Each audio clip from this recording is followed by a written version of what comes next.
Hello students, today we are going to see two new functions. One is exponential function and another is logarithmic functions. I don't wonder if you have heard the names of these because इसका हमने पहले भी करा हुआ है. 11th class में हमें उस लिमिट्स भी निकालने थे और हमने उसके डिफरेंशिएशन भी करे हैं. तो एक्सपोनेंशियल और लॉगरिथमिक फंक्शन बहुत पूरी तरह से नया तो नहीं है, पर हम एक्सपोनेंशियल फंक्शन को फॉर्मली कभी डिफाइन नहीं किया था हमने, तो वो आज हम करने जा रहे हैं.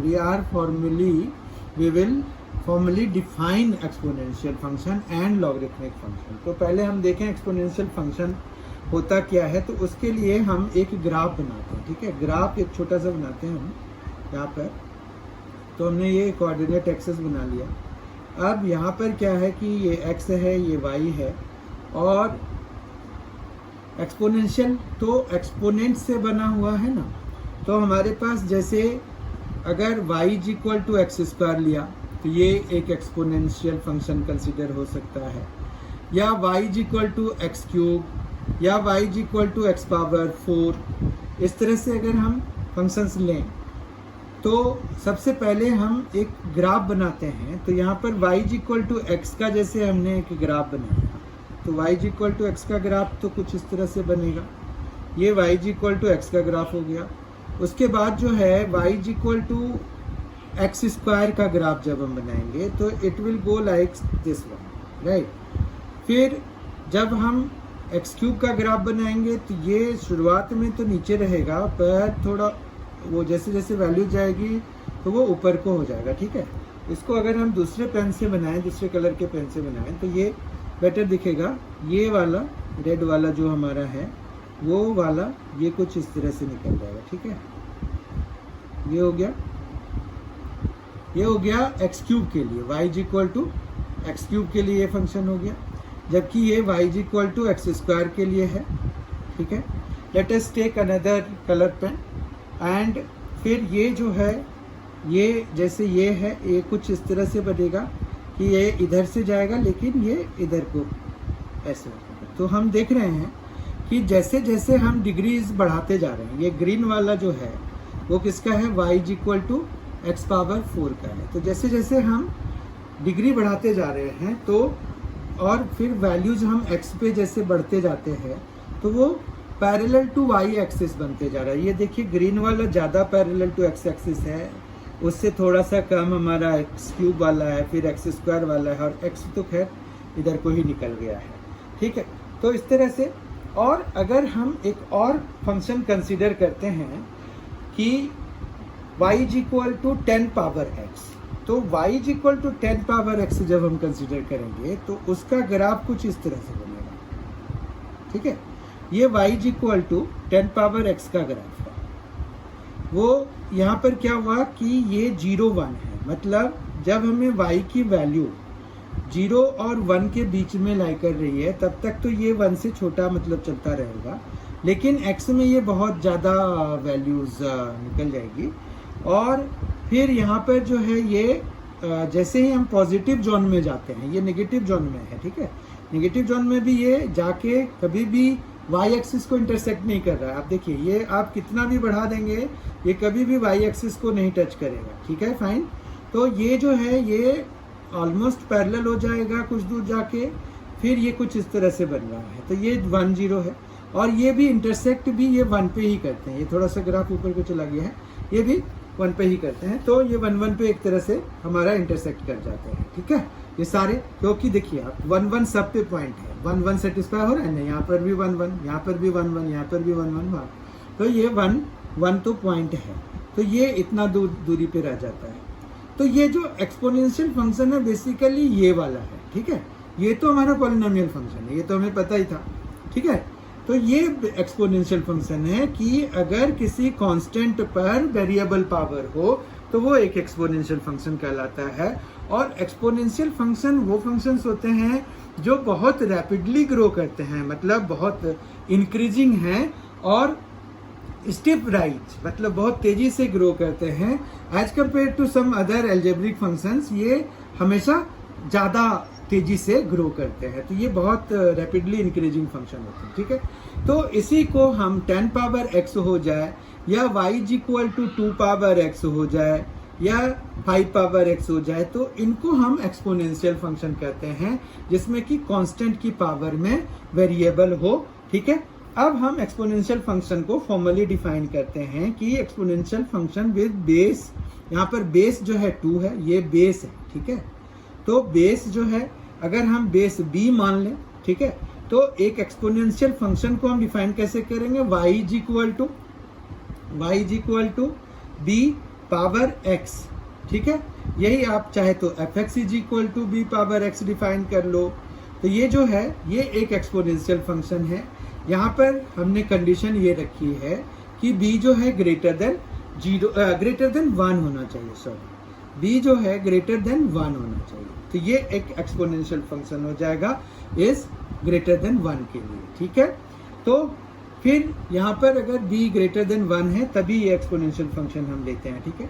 तो ये हो गया कि with positive base b greater than 1 is a function y is equal to fx and fx is defined as b power x, this is the exponential function, ठीक है।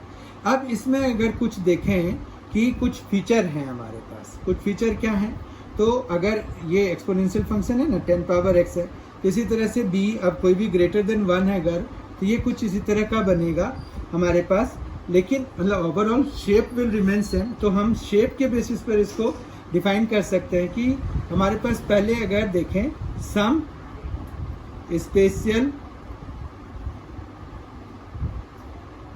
फीचर्स ऑफ एक्सपोनेंशियल फंक्शंस, तो इसमें जो है सबसे पहला जो है वो क्या है कि डोमेन का हम कर लेते हैं।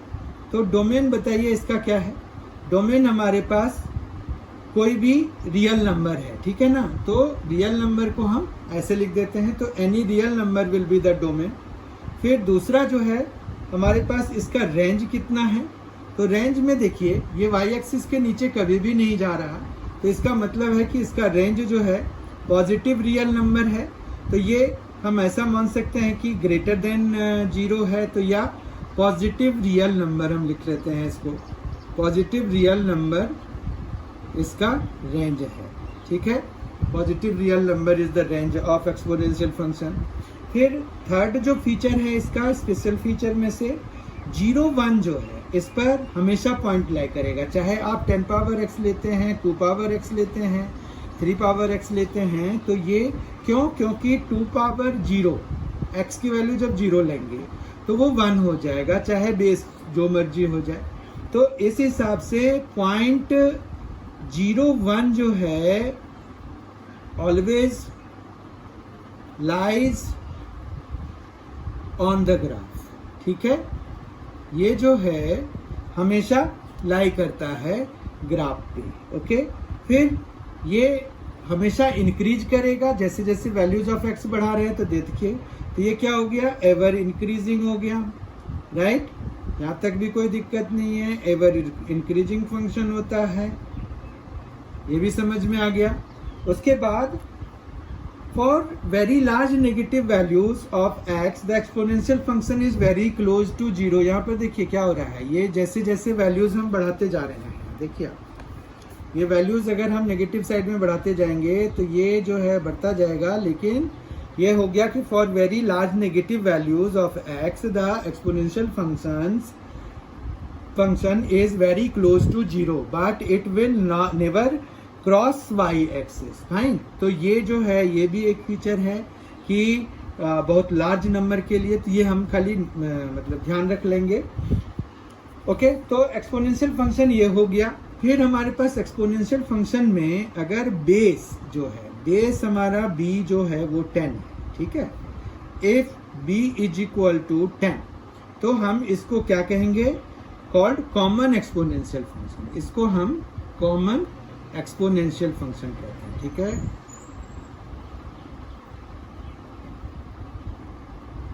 जबकि अगर b जो है, if b is equal to E, E एक हमारे पास नंबर होता है, रिप्रेजेंटेशन होता है। ये ई क्या होता है, ई एक ऐसा नंबर होता है जिसकी की वैल्यू हमारे पास होती है। ये ई हमने 11th क्लास में पढ़ा है कि ये e is equal to 1 upon 1 plus 1 upon 1 factorial 1/2 factorial plus so on. ये एक इन्फिनाइट सीरीज होता है और इसकी वैल्यू जो है वो 2 और 3 के बीच में लाई करती है, ठीक है। तो ये एक्सपोनेंशियल एक वो हो गया, सीरीज हो गया, जिसका कि सम जो है वो ई के बराबर होता है। ये हमने e equal to 1 plus 1/1 factorial plus 1/2 factorial plus so on, ये हमने वहां पर डिफाइन करा था। तो ई हमने डिफाइन करा था 11th क्लास में, वहीं से हम ले लेते हैं। तो यही ई है। ये अगर बेस किसी भी एक्सपोनेंशियल फंक्शन का बेस अगर ई है तो उसको हम क्या कह देते हैं, नेचुरल एक्सपोनेंशियल फंक्शन कह देते हैं, ठीक है। इसको हम नेचुरल एक्सपोनेंशियल फंक्शन कह देते हैं। और हमारा जो लॉगरिथमिक फंक्शन है वो भी हम अभी इन्हीं पर डिफाइन करने वाले हैं। एक 10 पे डिफाइन कर देंगे और एक नेचुरल बेस पे डिफाइन कर देंगे। तो इस तरह से हमने ये देख लिया। इस तरह से आप यूजुअली ये देखेंगे कि आपको fx is equal to e x लिखा होता है एक्सपोनेंशियल फंक्शन के लिए मोस्टली, ठीक है। ऐसे तो अगर आपके पास fx is equal to a power x है तो वो भी एक्सपोनेंशियल फंक्शन ही होता है। fx is equal to 10 power x, तो ये कॉमन बेस पर था तो इसको हम कॉमन एक्सपोनेंशियल फंक्शन कर देते हैं। जबकि अगर हमारे पास fx is equal to 2 power x है तो ये भी तो एक एक्सपोनेंशियल फंक्शन ही है। तो exponential function basically b power x की फॉर्म का होता है। इसका डोमेन पूरा रियल नंबर होता है, रेंज पॉजिटिव रियल नंबर होता है, 0.01 हमेशा लाई करता है और ये हमेशा एवर इंक्रीजिंग फंक्शन होते हैं। फिर एक और चीज ये था कि जब हम बहुत हाई नेगेटिव वैल्यू लेते हैं, लार्ज नेगेटिव वैल्यूज लेते हैं x के लिए, तो ये ऑलमोस्ट y के पैरेलल हो जाता है, क्लोज टू 0 हो जाता है, बट इट नेवर कट्स और intersect y axis, x axis, never cuts x axis. चाहे y की वैल्यू चाहे ये x की वैल्यू हमारे पास चाहे जितनी भी बड़ी हो जाए, ये x एक्सिस को कभी भी टच नहीं करता। मतलब y की वैल्यू कभी भी या fx की वैल्यू कभी भी 0 नहीं होता है, ठीक है। तो इसीलिए हमें रेंज में इसका पॉजिटिव रियल नंबर है। यहाँ पर नॉन नेगेटिव कह सकते थे लेकिन नहीं, ये पॉजिटिव मतलब परफेक्टली 0 से बड़ा होना चाहिए, तो वो वाली वैल्यू है, ठीक है। तो इस तरह से हमने एक्सपोनेंशियल फंक्शन अभी कवर किया। अगले सेगमेंट में हम लॉगरिथमिक फंक्शन कवर करने वाले हैं। टू डिफाइन लॉगरिथमिक फंक्शन हम मान लेते हैं लेट b जो है एक ग्रेटर देन 1 है, कोई रियल नंबर है, ठीक है। b belonging to r and this, ठीक है। तो ये ले लिया। तो logarithm of a to base b, ठीक है, तो इज x। यहाँ पर क्या हुआ कि अगर logarithm of a to base b, ये logarithm of a to base b को रिप्रेजेंट करते हैं, ठीक है। तो logarithm of a to base b is equal to x है। अगर कब, अगर ये b पावर x जो है, इफ एंड ओनली इफ ले लेते हैं, if and only if b power x जो है वो a के बराबर होगा। समझ में आई बात? तो यही है लॉगरिथम का डेफिनेशन, ठीक है। ये क्या हुआ कि v से logarithm of a to base b is equal to x if and only if b power x is equal to a, ठीक है। यहाँ पर b जो है ग्रेटर देन 1 है और b क्या है, रियल नंबर है, ठीक है। यहाँ तक कोई दिक्कत नहीं है। तो logarithm of a to the base b is denoted by this, ये डिनोशन भी आपको पता चल गया। तो यहाँ पर ये वाला डेफिनेशन हमारा बहुत जरूरी हो जाता है। अब इसमें से हम इसको और क्लैरिफाई करने के लिए मान रखिए कि कुछ एग्जांपल्स लेते हैं। तो फॉर एग्जांपल्स यहाँ पर देखिए 2 क्यूब कितना होता है, 8 होता है। तो अगर हम इसको लॉग के उसमें लिखेंगे तो यहाँ पर बेस अगर हमने 2 लिखा, यहाँ 8 लिखा, तो ये 3 आ जाएगा। समझ पा रहे हैं आप क्या हो रहा है? ये देखिए, इससे कंपेयर कराइए। यहाँ 2 क्यूब यानी कि 2 तो बेस बन जाएगा, x की जगह पे हमारे पास क्या आ जाएगा, 8 आ जाएगा, और वो a के बराबर है, मतलब ये a की जगह पे 8 आ जाएगा, और ये जो क्यूब है वो x है। ठीक है, तो ये क्या हो गया, ये x हो गया, ये b हो गया, और ये a हो गया। समझ में आ गई बात? यही है हमारा। तो ये किसी के लिए भी वैलिड है। अब जैसे मान रखिए कि हमारे पास 10 पावर 4 कितना होता है, 10,000 होता है। ठीक है, कोई दिक्कत नहीं है। तो इसको हम फिर क्या लिख सकते हैं कि log 10 है जैसे, और यहाँ पर 10,000 है, तो वो सीधा सीधा हम 4 लिख सकते हैं। समझ में आ गई बात? तो ये कुछ इस तरह का हो गया। और नहीं तो बहुत सिंप्लिसिटी के लिए हम ये बात कर सकते हैं कि यहाँ पर अगर आप देखिए तो ये 2 है, ये 8 को हम फिर 2 का क्यूब लिख सकते हैं, है ना। फिर यहाँ जब बेस और ये दोनों सेम होते हैं ना, तो इसकी वैल्यू पूरे की वैल्यू 1 हो जाती है। तो ये बेसिकली क्या आ जाएगा, हमारे पास ये 3 सामने आ जाता है, वो हम अभी आगे पढ़ेंगे, तो इसकी वैल्यू 3 हो जाएगी। ठीक है, इसी तरह से इसको हम 10 का पावर 4, 10 की पावर 4 लिख सकते हैं, तो ये 4 आ जाएगा।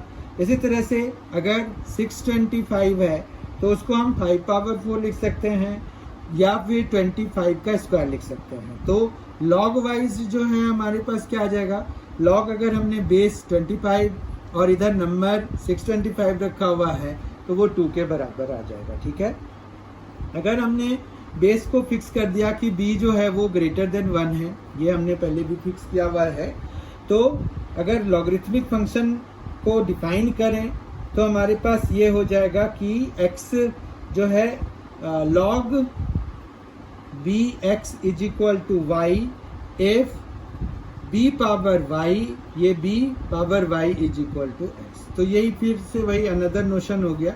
ये जो है यहाँ पर सिर्फ एक ही वेरिएबल थे, अब ये जो है 2 वेरिएबल्स वाले हो गए कि कोई भी वेरिएबल फंक्शन यहाँ पर भी है, यहाँ पर भी है। तो y fx से हमारा हो गया। तो मोस्टली हम यही करते हैं ना, y को fx लिख देते हैं। तो ये log b और x हो गया। b is called the base and x is the number. ठीक है, और ये किस वजह से आ रहा है ये तो हमें पता चल गया। तो ये भी लॉगरिथमिक फंक्शन भी कुछ इस तरह का हो गया। अगर आप देखेंगे तो इसका ग्राफ जब हम बनाने लग जाते हैं तो इसका ग्राफ भी कुछ इसी तरह से बनता है कि यहाँ पर ये जैसे ये है तो ये कुछ इस तरह का बनेगा। ये जो है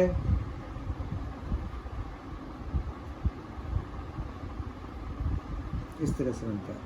ठीक है, तो ये जो है क्या आ गया, मान रखिए कि ये log बेस 2 लिया है तो बन जाएगा, ये log e बेस के लिए बन जाएगा, ये log 10 बेस के लिए बन जाएगा। तो इस तरह से जब आप बेसिस बढ़ाएंगे तो यहाँ पर ये नेगेटिव y में ये ज़्यादा क्लोज होगा और इधर भी ये x में ज़्यादा क्लोज होगा। ठीक है, इसी तरह से ये चलता है, ये वाला बीच वाला ये वाला, ओके, और ये सबसे लास्ट वाला है।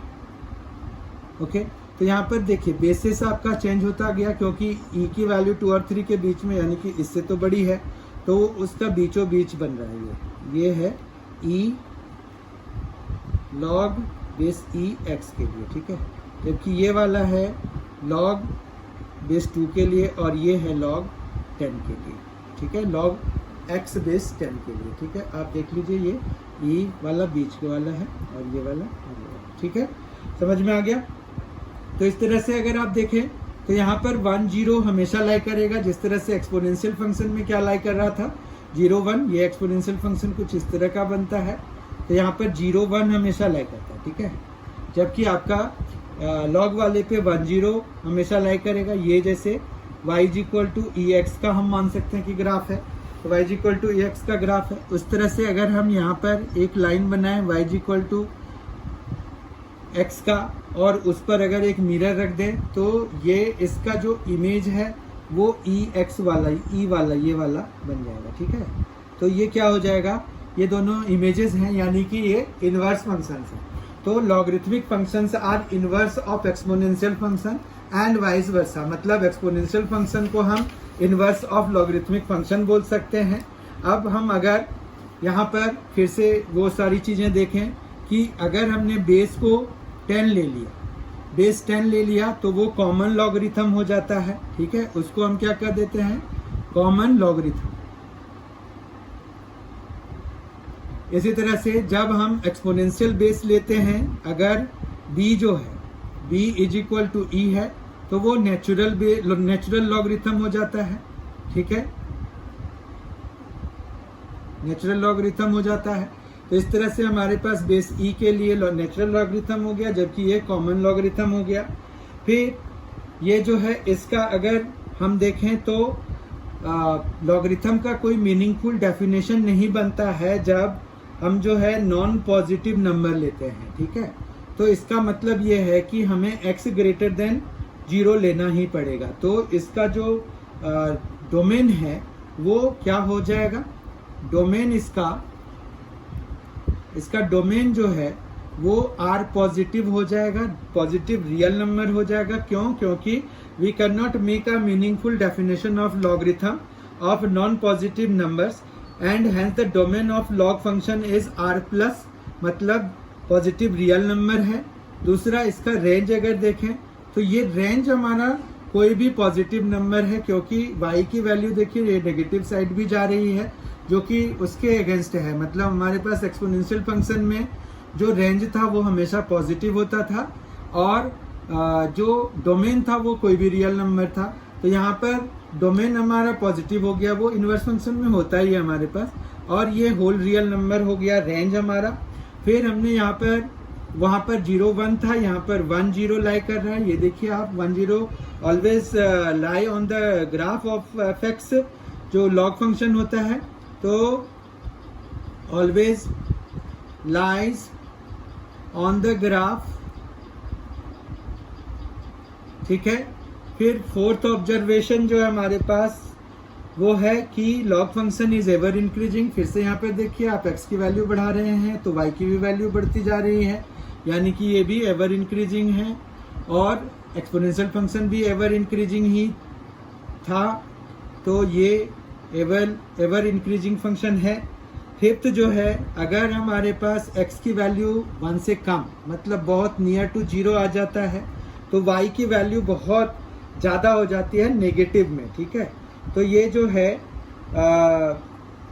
मतलब ये है कि x की वैल्यू बहुत ही कम होती जाएगी जबकि y की वैल्यू बहुत ज़्यादा हो जाएगी। तो the value of log x can become lesser than any given real number. In other words, in fourth quadrant, ये फोर्थ क्वाड्रेंट है, in fourth quadrant what is happening, the graph approaches y axis के closer and closure जा रहा है, but never meets it, ये कभी भी meet नहीं करता है, ठीक है। तो यहाँ पर यह है कि log x जो है उसकी वैल्यू हम कम कर सकते हैं फॉर x नियर टू 0, मतलब x अगर टेंडिंग टू 0 है तो ये जो log x है वो हमारा बहुत कम हो जाता है। log x is tending to 0, but यहाँ पर वो जो ये है बहुत नेगेटिव, मतलब हाईली नेगेटिव वैल्यूज हो जाती है, पर it never touches Y axis, यही हो गया, नेवर टचेज वाई एक्सिस। ये वाई एक्सिस के क्लोजर एंड क्लोजर आता जाएगा लेकिन ये टच नहीं करेगा, ये ग्राफ से भी आप समझ सकते हैं, ठीक है, ये चीज हो रहा है। तो इस तरह से हमने आज दो फंक्शंस देख लिए, एक लॉगरिथमिक फंक्शन देख लिया और एक एक्सपोनेंशियल फंक्शन। पहले हमने एक एक्सपोनेंशियल फंक्शन देखा, फिर हमने एक लॉगरिथमिक फंक्शन देख लिया और हमने उनके ग्राफ्स भी देख लिए। अब हम जो है नेक्स्ट सेगमेंट में प्रॉपर्टीज ऑफ लॉगरिथम देखने वाले हैं, ठीक है। इस सेक्शन में हम 2 properties of logarithmic functions prove करने वाले हैं। तो पहली प्रॉपर्टी जो है यहाँ पर हम अगर देखें तो properties of logarithmic functions, properties of logarithmic functions में पहली प्रॉपर्टी है जो कि चेंज ऑफ बेस है। तो चेंज ऑफ बेस के लिए हम पहले देखते हैं कि क्या करते हैं।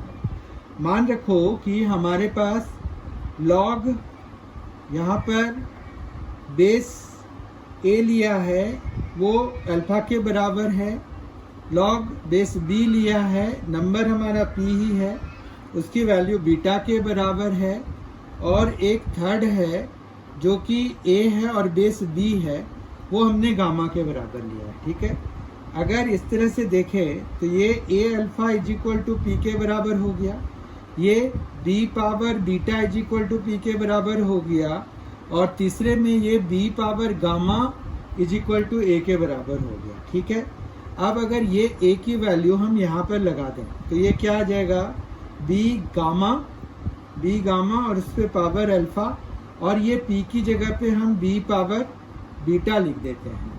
तो दोनों के बेसिस सेम हैं। पहले एक बार ये लिख लें कि ये बनेगा क्या, तो बी गामा इंटू अल्फा बनेगा और ये बी पावर बीटा हो जाएगा, तो ये gamma alpha is equal to beta हो गया। ठीक है, अब गामा हमारे पास क्या था, गामा हमारे पास ये ए बी वाला है, लॉग वाला है।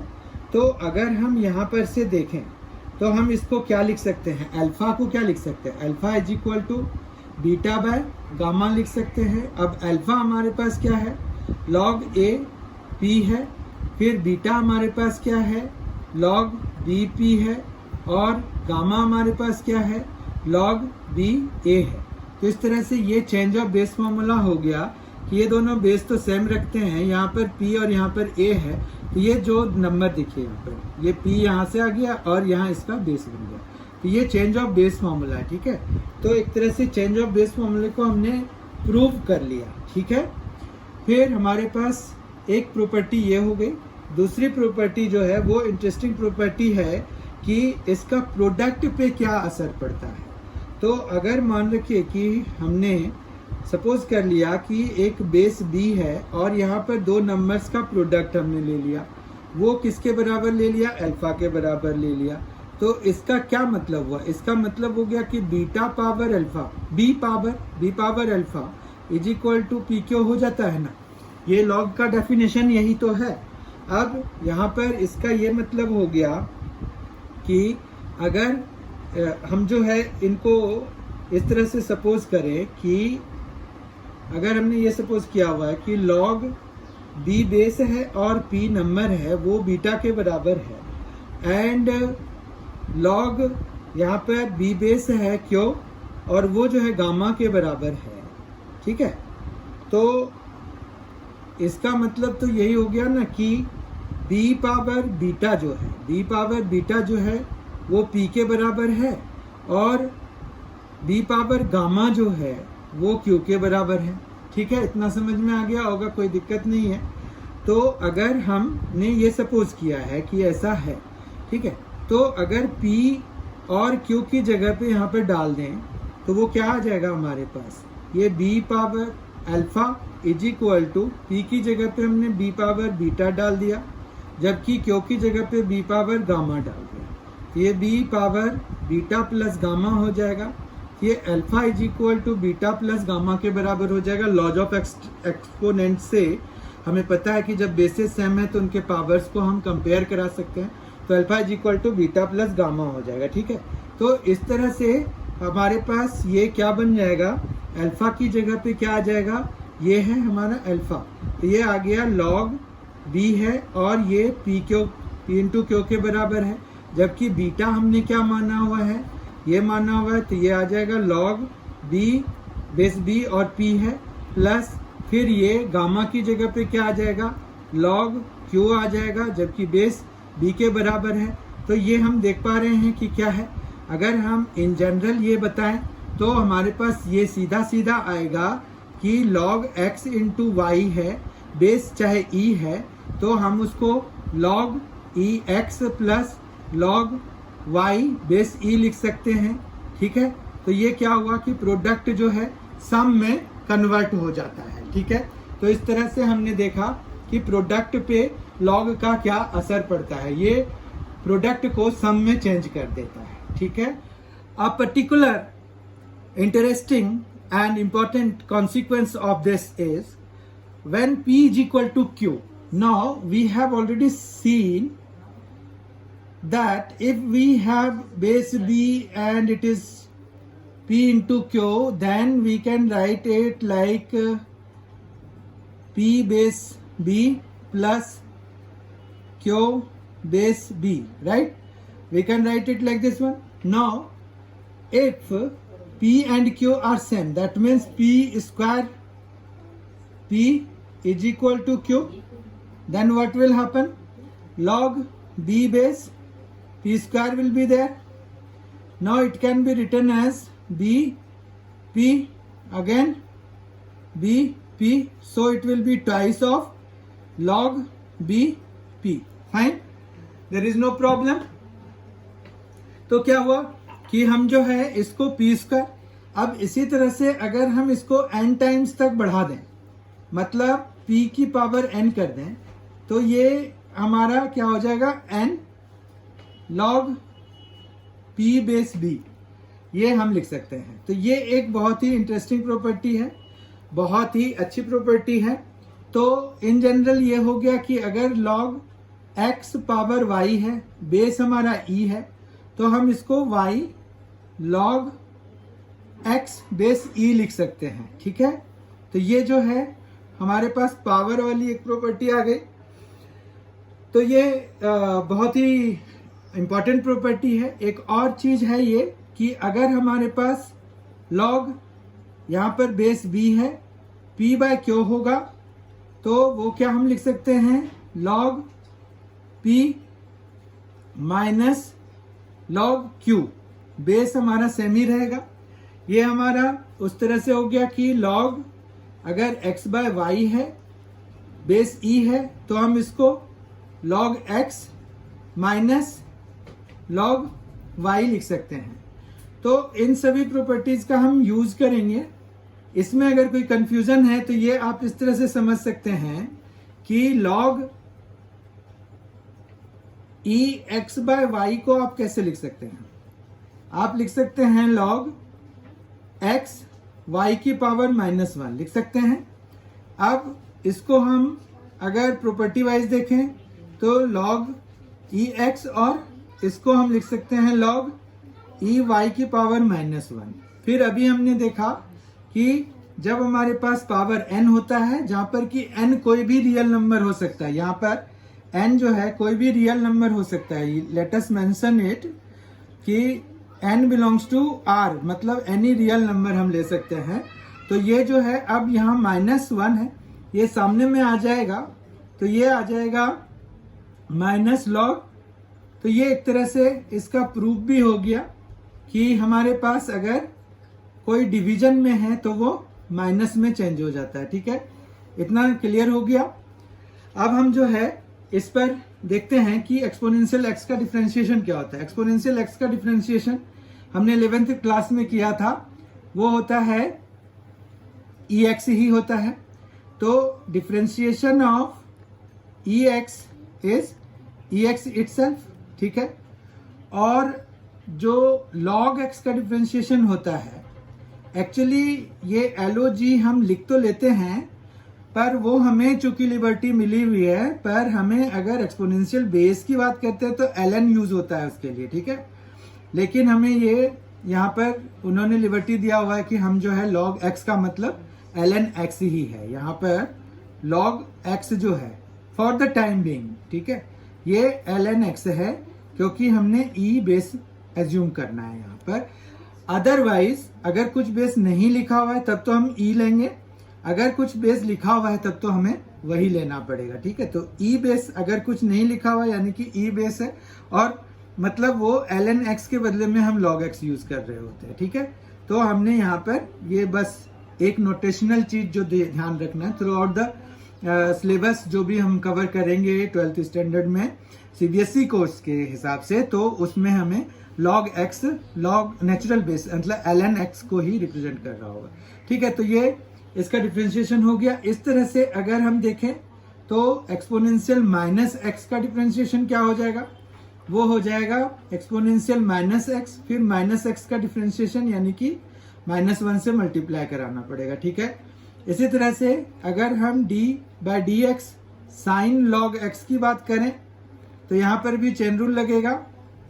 पहले हमें cos log x आएगा और फिर log x का 1/x होगा। और यहाँ पर ये ध्यान रखना पड़ेगा कि log x है अगर तो x ग्रेटर देन 0 है, ठीक है। तो ये हमारा डिफ्रेंशिएशन आ जाएगा cos log x into 1/x। फिर अगर हम देखें d/dx है cos इनवर्स ऑफ ex क्या होगा, तो ये आ जाता है -1/√1 माइनस ex का होल स्क्वायर, ठीक है। लेकिन ये तो cos इनवर्स का हुआ, और फिर ex का भी हमें कराना पड़ेगा ड्यू टू चेन रूल, तो ये ex हो जाएगा। तो इस तरह से ये -ex/√1 माइनस एक्सपोनेंशियल 2x आ जाएगा, ठीक है। तो ये भी आ गया हमारे पास। और अगर एक्सपोनेंशियल cos x का है तो उसका डिफरेंशिएशन क्या होगा, वो एक्सपोनेंशियल cos x इंटू में माइनस साइन x हो जाएगा, ये माइनस साइन x के बराबर हो जाएगा, ठीक है। हम इसको ऐसे लिख सकते हैं, माइनस साइन x पहले लिख दें और इंटू एक्सपोनेंशियल cos x। तो इस तरह से हमने आज के इस क्लास में, इस सेशन में हमने देखा कि एक्सपोनेंशियल फंक्शन क्या होता है, लॉगरिथमिक फंक्शन क्या होता है, फिर हमने लॉग की प्रॉपर्टीज देख ली। हमने ग्राफ से ये जानने की कोशिश करी कि एक्सपोनेंशियल फंक्शन आखिर उसकी खासियत क्या है, वाई वी स्टडी इट, क्योंकि ये एक एवर इंक्रीजिंग फंक्शन है। तो एवर इंक्रीजिंग फंक्शन और वो नेचुरली इंक्रीजिंग फंक्शन होता है। तो ये जो है हमारा जैसे नेचुरल बेस हो गया, तो ये एक्सपोनेंशियल फंक्शन का और लॉगरिथमिक फंक्शन का बड़ा सारा यूज है, तो इसलिए हमें इसको जानने की जरूरत थी। तो और फिर कैलकुलस वाइज भी हमें एक्सपोनेंशियल एंड लॉगरिथमिक फंक्शन बहुत ही इंपॉर्टेंट होते हैं। तो इस तरह से हमने आज एक्सपोनेंशियल फंक्शन और लॉगरिथमिक फंक्शन को जाना, उसके कुछ डिफरेंशिएशन देखे। तो ये सेशन बहुत ही फ्रूटफुल है। अगर आपको कुछ कंसेप्ट क्लियर नहीं है तो go back and see please, I request you kindly. And thank you very much for being with us. Thanks a lot.